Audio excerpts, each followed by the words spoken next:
tant qu'à être dans les informations de base, on peut faire un petit peu de circulation. Vanessa, comment ça va sur nos routes? Encore beaucoup de rouge vin sur la carte? Il y a un peu plus que tantôt. Fait que, aussi bien dire que c'est bouché partout. Ouais. On a réglé la circulation. Je te dirais que ça arrive nord où les ponts, c'est Prenez rouge, votre temps en patience. Pour s'en venir vers les ponts, ça va pas bien. Duplessis, c'est pareil. Sur la 20, direction donc vers Ouest. les ponts, vers voilà. La 20 ouest, là, c'est rouge 20. Bon. 20 est, c'est vert. On va en parler de circulation avec notre prochain invité qui est le candidat de Québec solidaire dans Lévis. Georges Goma est au bout du fil. Bonjour, Monsieur Goma. Bienvenue dans Politigui Correct. Bonjour, monsieur Racé-Côté. Merci d'être là. Avec vous. Merci beaucoup. Puis désolé, je vous ai fait attendre un petit peu. Le jeudi, je suis en mode un peu plus festif et dans ce temps-là, ça peut arriver que je fais attendre des gens sans le vouloir. Là, mais qu'est-ce qu'il y a, les filles? Attends. Non, il y a pas de problème. Non, on en parlera tantôt. Oui. OK, on va faire ça a l'air drôle. Mais là, on est dans le sérieux un petit peu. On est en campagne et Monsieur Goma, vous êtes candidat pour Québec solidaire dans Lévis. J'aimerais que vous vous présentiez un petit peu. Je pense que vous êtes un professeur d'université. Faites-nous un petit portrait de votre parcours professionnel, s'il vous plaît. OK, ben merci beaucoup. Je suis Georges Goma, donc candidat de Québec solidaire dans Lévis. Je suis sociologue. Donc enseignant-chercheur. J'ai un parcours un peu atypique, on peut dire comme cela. Je suis d'origine congolaise, donc l'Afrique centrale, que j'ai laissé depuis 30 ans maintenant parce que je suis parti d'Afrique en 1988 pour poursuivre mes études supérieures en France et donc à Paris où j'ai vécu près de 20 ans durant. Et donc, je suis allé aux États-Unis, en Californie, plus précisément de 2006 à 2010, où j'étais également enseignant à la California State University East Bay, où j'ai enseigné la sociologie au département travail social. Et depuis 2011, en fait, je suis au Québec. 2011. Et qu'est-ce qui vous a attiré à venir vous établir chez nous? Est-ce que c'est un poste à l'Université Laval? C'est l'amour du Québec? Je me suis établi au Québec chez vous, qui devient chez moi également, puisque depuis, évidemment, j'ai accédé à la citoyenneté québécoise. Vous comprenez déjà que je dis de la citoyenneté québécoise par provocation. Oui, j'aime ça. Je ne vais pas m'étendre là-dessus. J'espère que vous comprenez un peu mon souci là-dessus. J'adore. J'ai pas parlé de Canada, j'ai parlé de Québec. J'ai compris. Donc, je suis un bon Québécois et très fier de l'être. Et donc, j'ai enseigné un peu partout. J'ai enseigné à l'UQAM. J'ai enseigné à l'UQAM, à l'école de travail social. J'ai enseigné également au cégep Garneau. J'ai enseigné au cégep de Trois-Rivières et au collège La Flèche. Très bien. Et là, j'ai envie de savoir comment la transition vers Québec solidaire s'est faite. Est-ce que c'est eux qui vous ont approché? Comment ça a fonctionné? Oh, ben c'est une petite histoire, une petite anecdote que je vais raconter assez rapidement. Je vous écoute. D'emblée, je suis un homme de gauche. Je le dis très souvent, je sens mon cœur battre à gauche et sur le plan idéologique, j'ai toujours été, n'est-ce pas, empreinte de valeurs de gauche et très fier de l'être une fois de plus.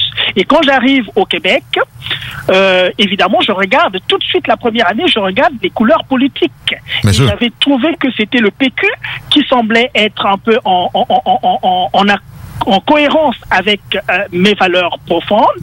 Et je suis allé prendre, 2 mois seulement après mon arrivée, je suis allé prendre ma carte de PQ. Mais la souveraineté, déjà, c'est plutôt rare des immigrants quand même qui... d'emblée comme ça, prennent la cause de la souveraineté du Québec dans ce sens-là, c'est-à-dire qu'on est d'accord rapidement comme ça. Ça a créé des nationalismes du genre en Afrique ou dans des pays où il y a beaucoup d'émigration, plusieurs problèmes. J'ai envie de vous entendre là-dessus, la souveraineté, là... écoutez, moi, de toutes les façons, la souveraineté, en tant qu'Africain, vous savez très bien que le continent africain aussi, à un moment ou à un autre, peut-être jusqu'à maintenant, on parle toujours de la souveraineté ou de l'indépendance. Dans les années 60, on a eu, il paraît, les indépendances, mais ce sont des indépendances nominales. Et on sent très bien que dans le fonctionnement de l'économie africaine, et même politique d'ailleurs, on se demande si vraiment l'Afrique est vraiment indépendante.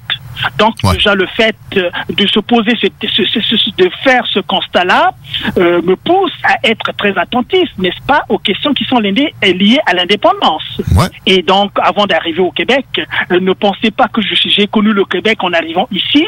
Je connaissais déjà le Québec, je connaissais un peu les discours un peu passionnés, enflammés de René Lévesque, que j'apprécie outre mesure. Je connais l'histoire de la France, le discours de Général de Gaulle en 1967 à la mairie de Montréal, Vive le Québec libre. Sur le balcon. Je connaissais l'histoire du Front de libération du Québec, je connaissais ces choses-là avant de venir. OK. Donc, là, vous êtes arrivé, vous êtes allé tout de suite prendre votre carte de membre du Parti québécois et par la suite pour se rendre à Québec solidaire. Comment ça fonctionne? Voilà, je venais un peu à l'histoire. Donc, ce sont en fait Québec solidaire, je connaissais pas. Ce sont mes étudiants au Cégep Garneau, avec qui je parlais beaucoup en dehors de la dimension pédagogique que j'avais avec eux. C'est des jeunes qui m'ont ouvert leur cœur et donc on a beaucoup discuté, échangé. Et ils m'ont dit un jour, Monsieur Goma, tel qu'on vous connaît là, avec vos idées-là, vous c'est pas le PQ. Vous c'est Québec solidaire. On dit, bon, c'est quoi ça, ce Québec solidaire? C'est un autre parti. Et hop, je rentrais chez moi, je suis allé fouiller un peu sur Internet, puisqu'on a le monde entier entre dans notre poche avec les téléphones intelligents. Et j'ai vu Québec solidaire. Je suis rentré un peu dans les profondeurs de Québec solidaire, dans ce qu'ils défendaient comme idéaux, leur démarche, leur vision politique. Et c'est là où j'ai découvert que, évidemment, j'étais là. Bon. Et la candidature qui arrive cet automne s'est préparée quand même depuis plusieurs mois.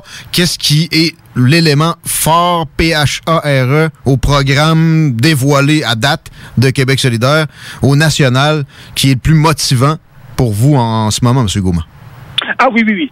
Écoutez, Québec solidaire, c'est déjà, quand je parlais d'idéologie, c'est d'abord la sincérité dans la défense des idéaux de gauche. Une fois de plus, je vous ai dit que c'était la gauche qui m'intéressait. Je ne parle pas du Parti socialiste, du Parti communiste. Nous ne sommes pas cela. Nous sommes des valeurs de gauche dans la social-démocratie. Vous savez quand même que ça émerge un peu de là, Québec solidaire. Il y a eu des marxistes là-dedans. Au départ, c'était un mélange, là. Oui, il y a eu des mélanges, tout à fait, mais tout le monde n'est toujours pas conscient un peu en fait, comment je peux dire ça? Tout le monde n'est toujours pas conscient du sens des mots que l'on utilise. Donc, on peut pas, c'est aussi toute une démarche pédagogique entre les uns et les autres aussi dans Québec solidaire pour échanger, par exemple, ceux qui font la différence entre l'indépendantisme et la souveraineté. Moi, j'en fais une différence, moi. Vous voyez? Ouais. Donc, moi, je m'intéresse à ces choses-là, le sens des mots. Et pour revenir un peu à votre question originelle par rapport à mon intérêt pour Québec solidaire dans les préoccupations qui sont électorales, je dirais quand même que quand ils ont parlé de la transition économique, au départ c'était la transition écologique, et je crois que le discours a changé, a évolué en parlant de transition économique et plus globalement leur intérêt pour l'écologie. Voilà le motif de séduction pour moi. Parce que je suis parmi les personnes qui pensent que nous avons besoin, tout le monde, de tous les bords politiques, nous avons intérêt à faire attention, n'est-ce pas, à la dérive écologique telle que nous le sentons aujourd'hui. Donc, pour tout vous dire que toutes les personnes qui parlent d'écologie de la manière la plus franche, écoutez, je suis séduit par rapport à ça. Je comprends. Donc, vous mettez ces enjeux-là qui sont chers à la gauche et peut-être aux profs de sociologie en général, j'en connais pas de droite, mais devant la volonté d'indépendance. C'est plus important pour vous, ces enjeux-là, que l'indépendance du Québec? Non, mais écoutez, s'il faut...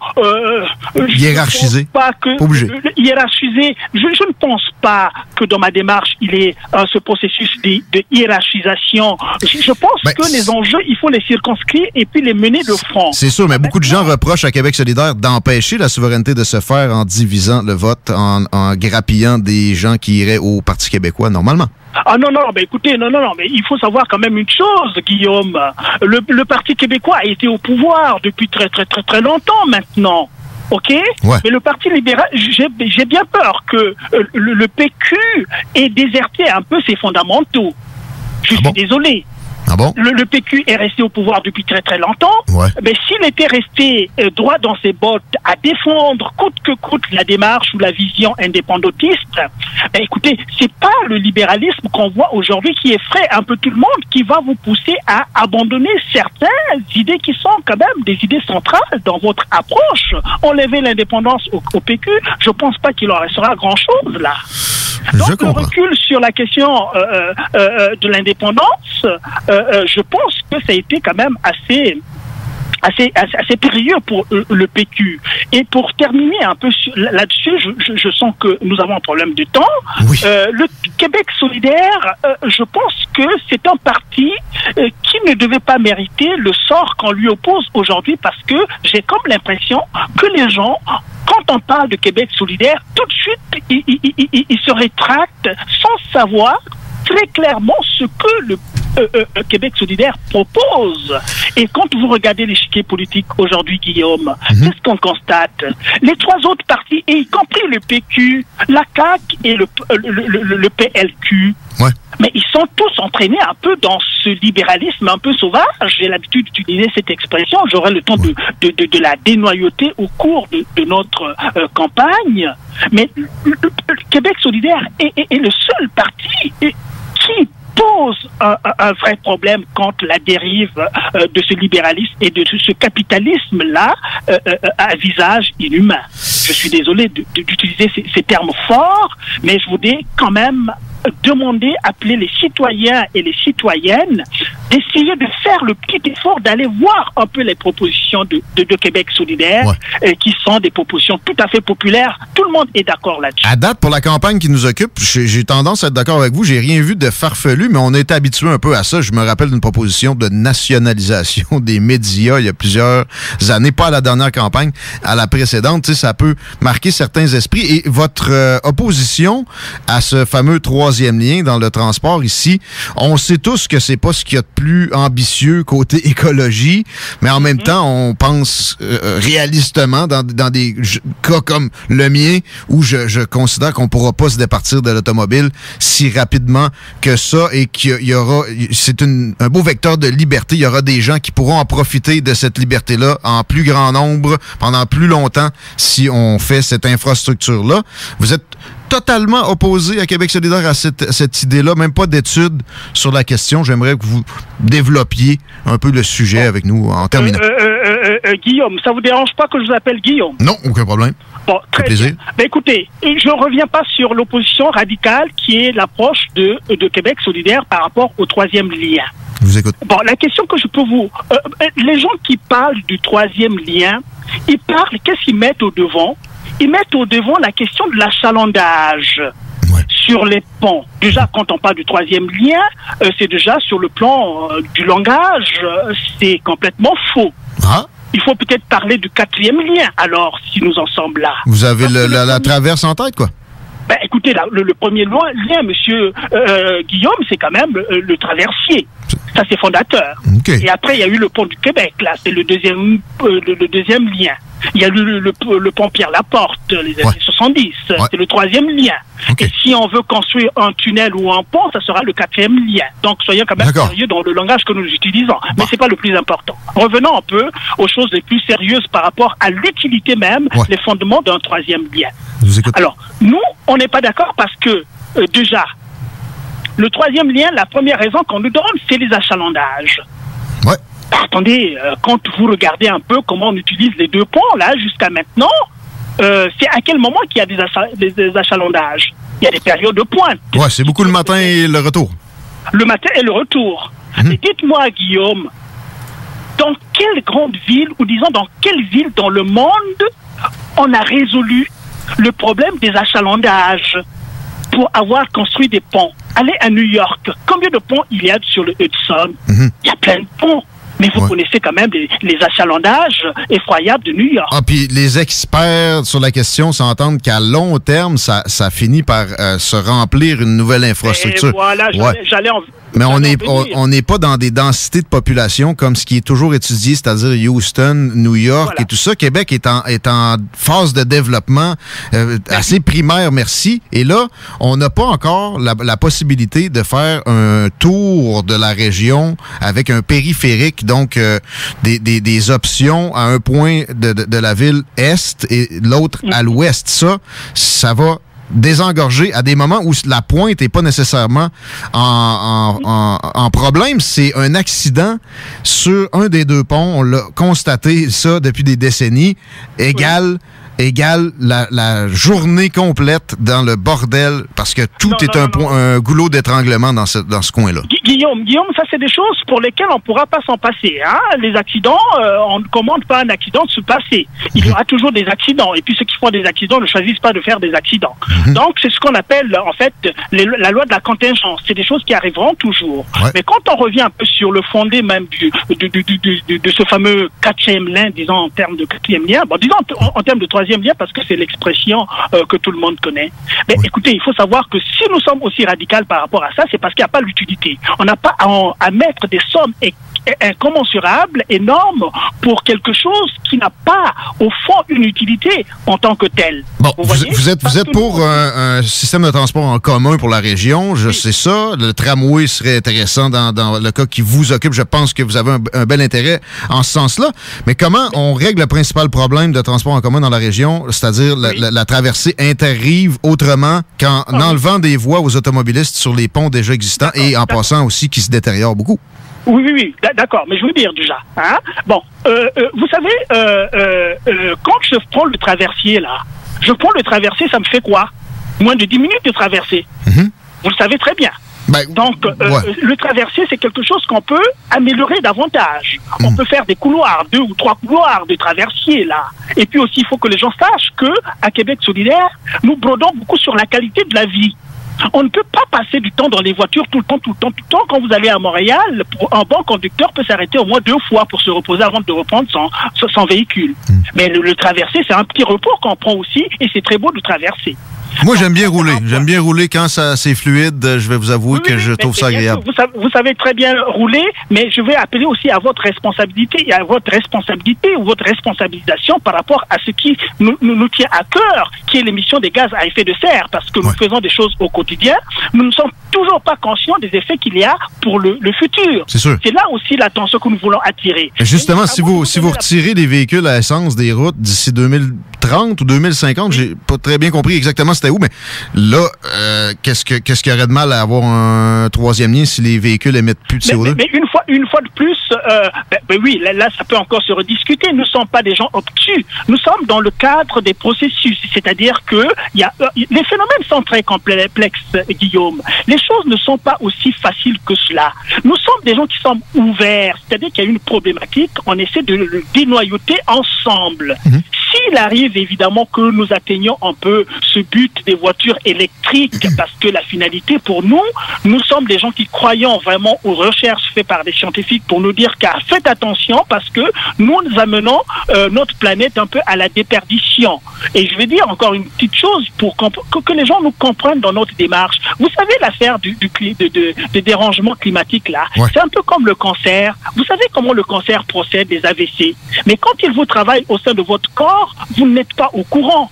Vous n'êtes pas au courant, à moins que vous soyez un homme responsable et averti d'aller faire des check-ups à l'hôpital pour qu'on vous dise, écoutez, monsieur, vous avez des petites mauvaises cellules qui commencent à se développer, vous prenez vos précautions.